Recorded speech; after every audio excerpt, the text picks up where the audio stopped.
We need to stop living in denial because the St. Louis Blues are not a playoff team, and I still don't understand why anybody thinks that they're going to be. Hi, I'm Robert Thomas, and this is Locked On Blues. You're Locked On Blues, your daily podcast on the St. Louis Blues. Part of the Locked On Podcast Network, your team every day. And welcome back to Locked On Blues. I'm your host, Haley Taylor Simon, talking to you all things about our St. Louis Blues here on the Locked On Podcast Network, your team every day. On today's episode, I'm going to talk to you about why I believe the Blues are not a playoff team. Crazy. We're going to talk about Joel Hofer. He had his sixth shutout of the season last night in the 3-0 win over the Capitals. And tomorrow night, it's Shark time. We know how I feel about San Jose, so we're going to dive into that. We have a busy episode today and a fun episode, but make sure to hit that subscribe button down below, and let's get right into it. The Blues are not making it to the playoffs, and I know that they're winning as of lately. I have my own thoughts about that. I'm happy for the younger guys, and I'm always going to be an advocate for the younger players first and foremost. I want to see them succeed. And we're going to talk about last night's game, but last night we saw Snuggie score, we saw Otto score, and then, of course, Ruzi got the empty netter. So, again, always happy for the younger guys. That is not what I'm upset about, but that's a whole other topic. Some of you believe, and I don't know why. I truly don't know why. But some of you believe that the Blues are going to somehow sneak into the playoffs. Now, is the West not as good as the East? Yes, that is a factual statement. We can all agree on that. However, it's still very unlikely for the Blues to sneak in. There's this thing called points. And you might be wondering, Haley, how many points do the St. Louis Blues have? Well, they have 69. And how many do the Nashville Predators have who were in the second wild card? 77. That's a 9-point differential. Wait, 9? Wait, or 8? 8. That was 8. Oh my God, my math was off. 8. Still, it's 8 points. Not good. Wow, that was embarrassing, but not good. Whoa. Anyways, the Blues, okay, let's go into a mindset of somebody that believes they could sneak in, right? They have 70 games played, 12 games left. You have San Jose tomorrow night. If you pick up those 2 points, then you have 71 points, right? That's still going to be behind Winnipeg with 72. I mean, I understand the logic that some of you have. I do. I'm not going to say that I 100% don't understand it because I do. If the Blues win out, right? And you hope some other teams lose? Yes. Is it possible? Absolutely. It's possible, but it's very unlikely. And I don't know if it's worth risking, per se, a really good draft pick. I don't think it's worth it. I really don't. Because let me ask you this. If the Blues make it to the playoffs, what is going to happen? They're going to probably lose in the first round. I just don't understand the logic. Now, I get the athletes' point of views, right? They're going to want to try because, again, as I said, athletes, they have one goal in mind, and that is to win. And that's what they should be doing. But some of you fans, I'm like, what are we doing here? They're the 5th worst team in the NHL. But for whatever reason, some of you think that all of a sudden they're going to be able to make this insane comeback. I mean, is it possible? Yeah. But I don't know. I don't see it happening. And I also like to go to moneypuck.com because they always have like the statistics of the percentage of a team making it to the playoffs. And now I know what some of you are going to say. The Blues went from having a 2% chance to a 4.1% chance. They're, and I say this very sarcastically, there is life.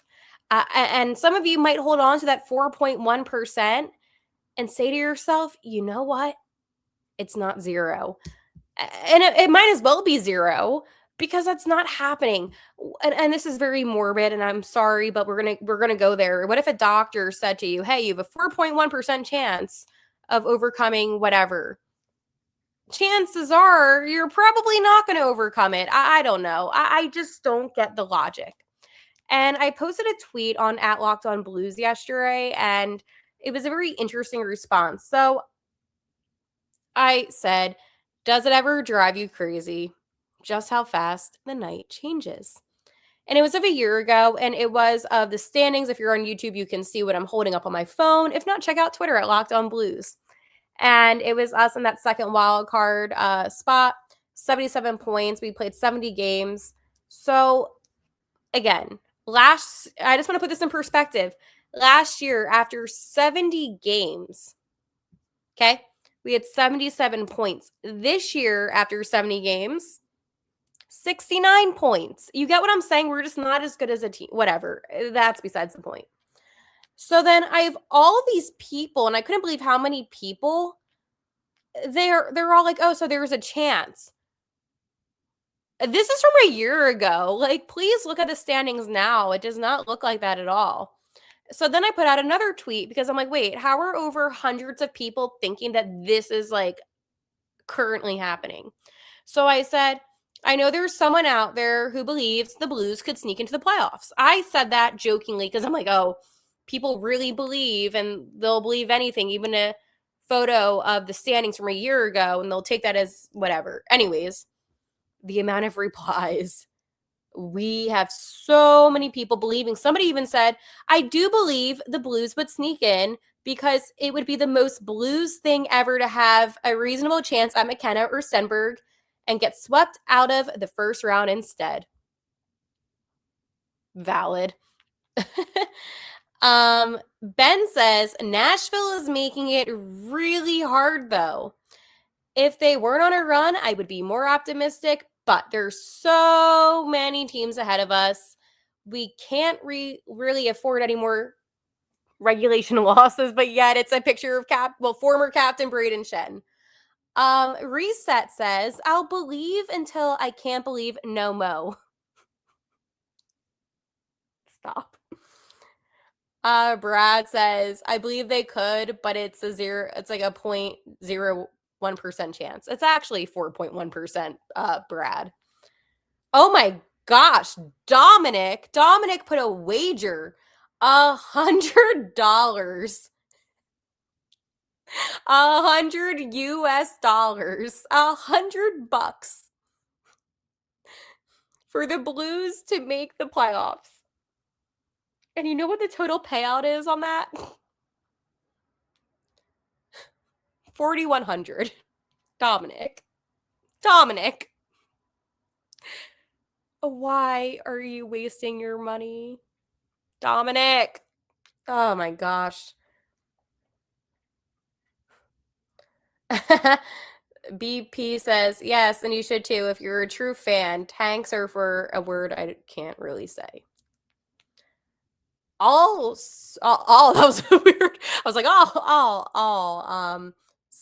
Spoked Up says, yo, Jack Hughes. Hi, Jack Hughes says yes. Wow, so we really have people believing that this team could make the playoffs. Okay. Let's go one step further. So you know the odds, right? A 4.1% chance, right?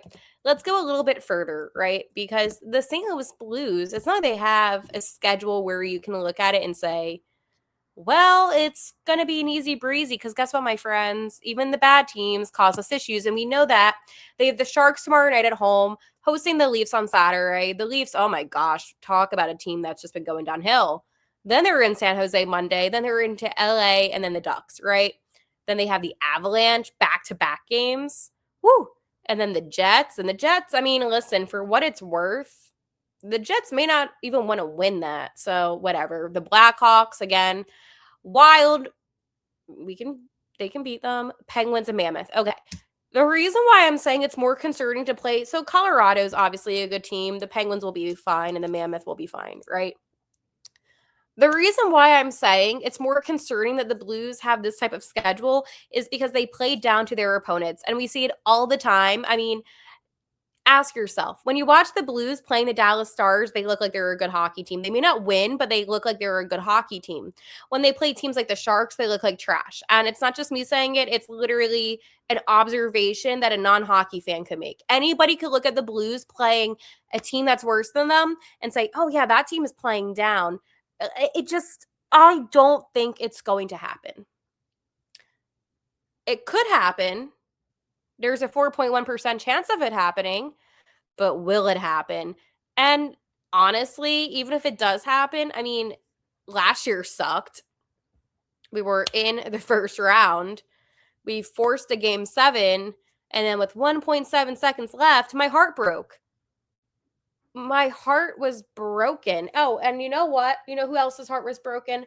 Stella's heart was broken because she was next to me when we were watching.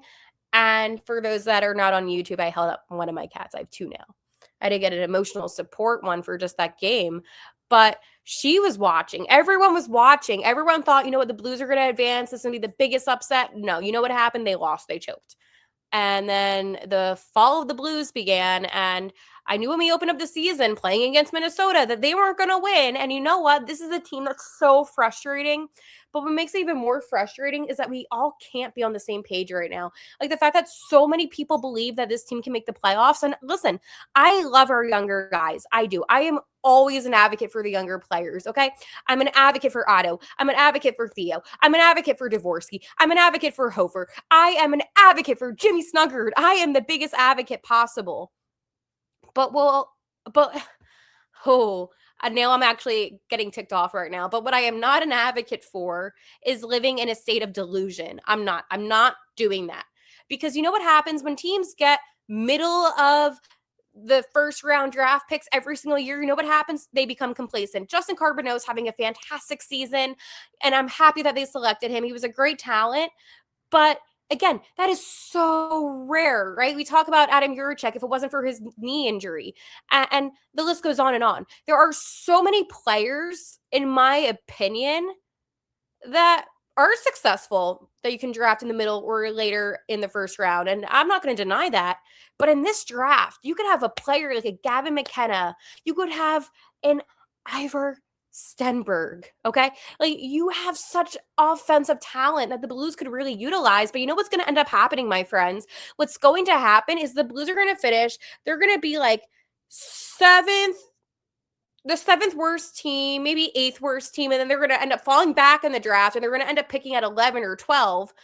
It's so frustrating. And you know, I wanted Sam Dickinson at one point really badly a few years ago, and then he went to San Jose. So whenever we play the Sharks, I'm like, oh, this sucks.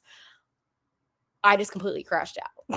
I completely crashed out because I'm so sick of it. I'm so sick of this living in denial. We're going to talk about Joel Hofer because he makes me happy.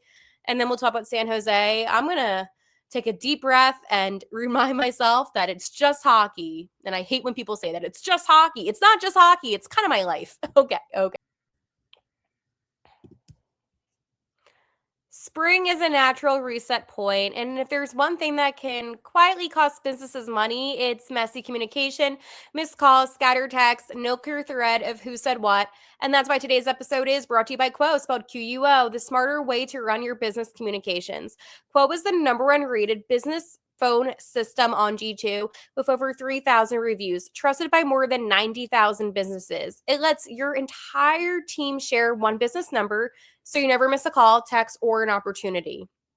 And the part that I love, everything lives on one clean thread. Calls, texts, voicemails. The whole team sees the conversation, so nothing falls through the cracks. And it just honestly makes your business feel so much more organized. Make this the season. No opportunity and no customer slips away. Try Quo free and get 20% off your first 6 months at quo.com/lockedonnhl. That's quo.com/lockedonnhl. Quo, no missed calls, no missed customers.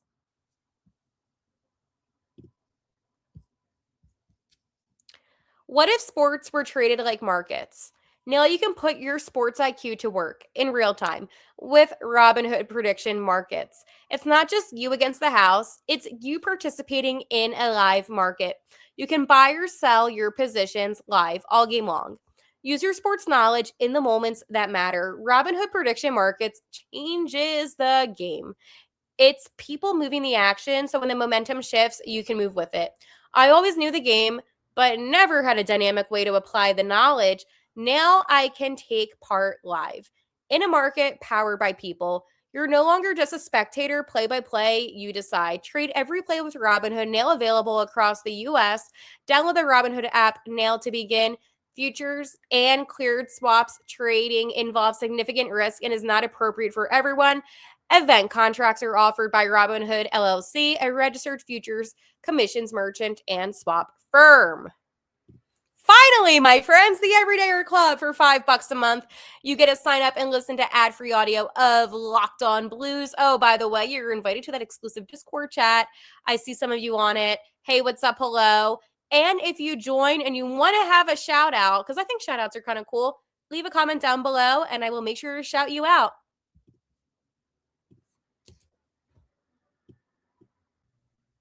Joel Hofer. That makes me happy because Joel Hofer, mind you, has been playing phenomenal hockey. Last night, 21 saves. Are you kidding me? His 6th shutout of the season.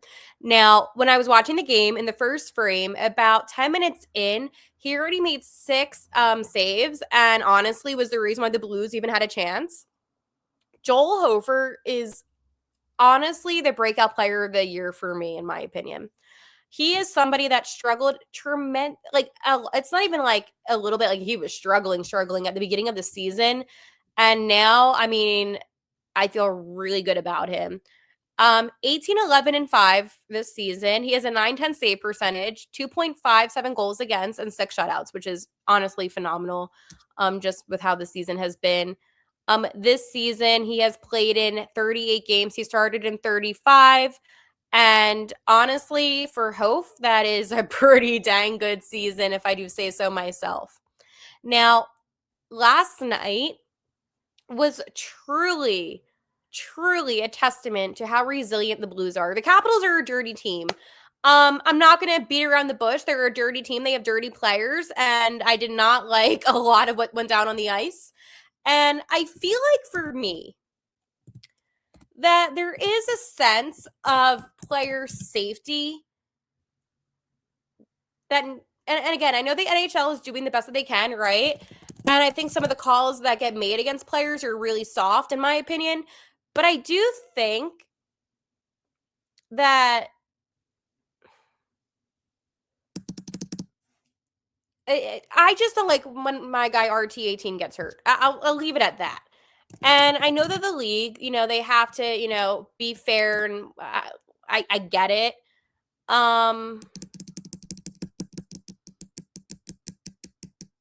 Dubas is he was ejected. He basically tackled Robert Thomas. And it's so frustrating because I'm trying to compose myself without going off and saying something that I shouldn't say. But essentially, the Capitals are a team that have dirty players. That last night, what I saw, unacceptable. We're hearing that Robert Thomas does not have a concussion, but he was absent from practice today. If Robert Thomas is actually banged up and injured, of course it would happen, right? So we'll see. I mean, it is what it is. I don't know what else there is that the league can even do, right?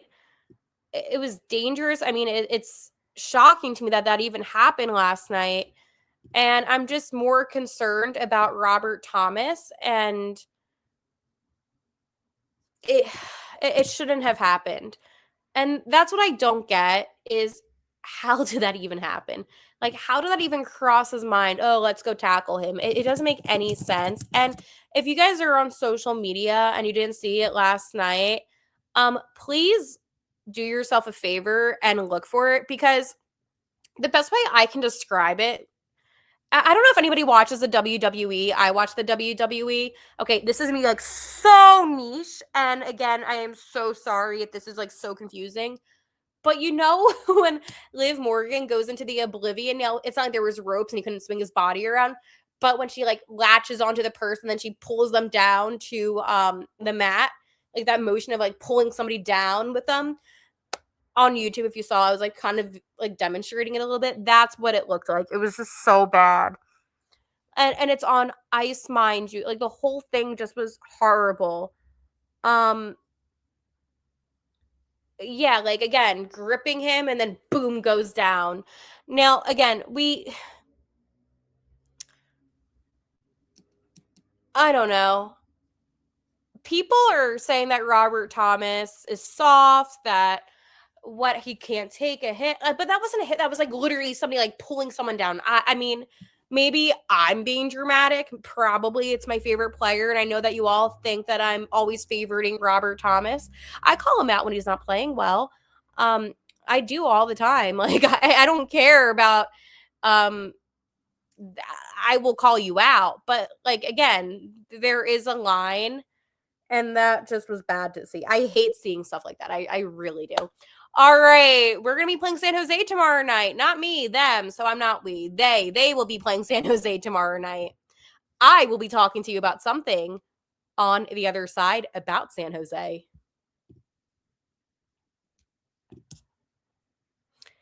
The tournament is here. One of the best times of the year. Brackets, buzzer beaters, upsets. It's nonstop action from tip to final cut down. And right now, FanDuel is giving new customers a way to stay in the action all tournament long. And here's the best part. You get up to $300 back in bonus bets every day for 10 days. That means 10 chances to stay involved throughout the day, the entire tournament. You can mix it up however you want. Game picks, futures, or even same game parlays for bigger potential payouts. It's the perfect way for the tournament because every day there's something new. Different matchups, new storylines, and more ways to get involved as the bracket unfolds. So visit FanDuel.com to sign up today. That's FanDuel.com to get in on the action.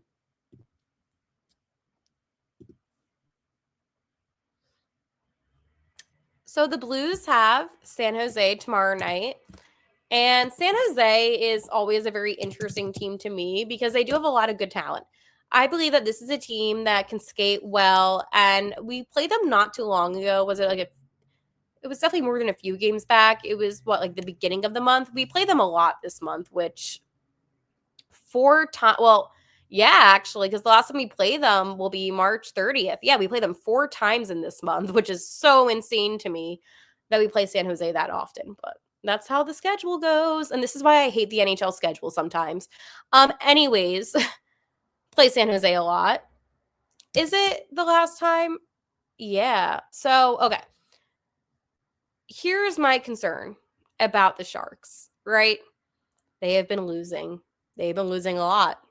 They have lost their last 5 games. Now, for a lot of you, you might say, Haley, that's awesome. That's great. No. When it comes to the Blues, no. Now, if you're in the mindset of, I hope St. Louis wins so they have a chance of going to the playoffs, this is not what you want to see. Because as I mentioned, the Blues play down to their teams. San Jose is fast, and I give the guys a lot of credit. Like the guys like Will Smith, Celebrini, they're fast, right? Here's the issue. They don't have a lot of control once they're in the offensive zone. I can tell you that. It looks sloppy. It's horrible. Shot attempts. It's messy. It's not good. Okay, not what you want to see. They're fast. They're speedy. Great skaters. Just it's not good once you're in the O zone. Now, if you're the Blues and you want to lose, you know they're going to outskate you. They have the speed. And listen, skating is one element to the lovely game that we call hockey, but it's not everything. So do I suspect Binnington to be in it tomorrow night? Probably. I don't know if they're going to put Hofer in. And I feel bad for Binnington. It's been a rough season for him. Not his fault, but just because of how the Blues have been. I feel like this is a scheduled loss for the Blues. Now, I'm not saying that because I'm not trying to be negative. I am saying it just based off of the history, right?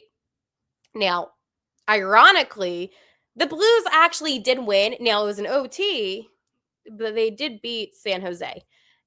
And San Jose always does well against the Blues. So I do feel like the Sharks are going to win. I don't know. They've lost 5, like badly lost too. It's not like they have like just these little losses. Like yesterday, it was a 6-3 loss to Nashville. And talk about the turnaround Nashville's had. Oh my gosh, they were like the joke of the Central. This is a really weird season. I don't like it. And I'm not even just saying that because my team isn't successful. I don't like it because it doesn't make sense to me what is going on. Like the fact that the Buffalo Sabres are going to be in the playoffs. That's so weird. Like, think about it. 14 years, that's odd. That's almost as long as Army has been GM. Like, odd, right? But I don't know. If they win tomorrow night, they'll have 71 points with 71 games played. I don't know. I don't know. I'm not going to believe. But I'm just saying that I could understand why more people than would believe. This is going to be a very long week, I can tell you that. All right, I will talk to you tomorrow. And like always, let's go Blues.